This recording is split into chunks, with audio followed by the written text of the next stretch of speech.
For the fifth law of exponents, the law is one of the easiest one. It says anything to the power 0 is equal to 1. And this goes both ways, alright? We'll talk about that later on with exponential equations, but for now, let's see what happens. If there is any base, okay, so it doesn't matter, any base, anything, with an exponent of 0, then that base and exponent become a 1. Now let's have a look.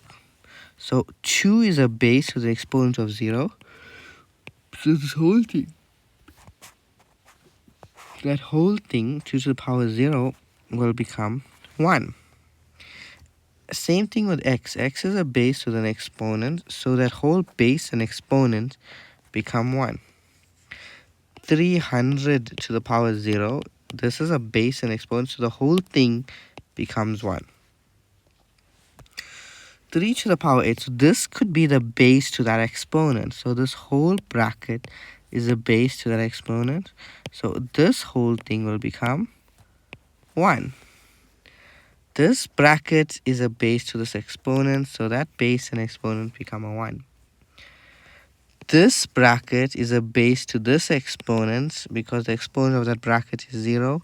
The whole thing becomes a 1. This is the base to this exponent now. So the 3 doesn't belong to that 0. So the 3 needs to come down.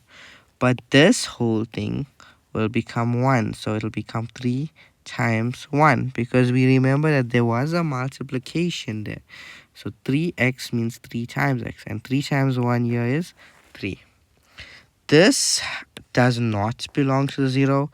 It's going to come down. This whole thing belongs to 0, so that's just going to become 1, and your answer is 2. This belongs to 0, it's going to become 1 plus 5, which is 6. This has to become a 1, so it's 2.1 plus this belongs to 0, so it becomes a 1. So 2 plus 1 is 3. The 2 doesn't belong to 0. X belongs to 0 and becomes a 1. Plus 5. 2 times 1 is 2, plus 5 is 7. This becomes a 1, plus this becomes a 1, plus this becomes a 1, and then so you just get 3.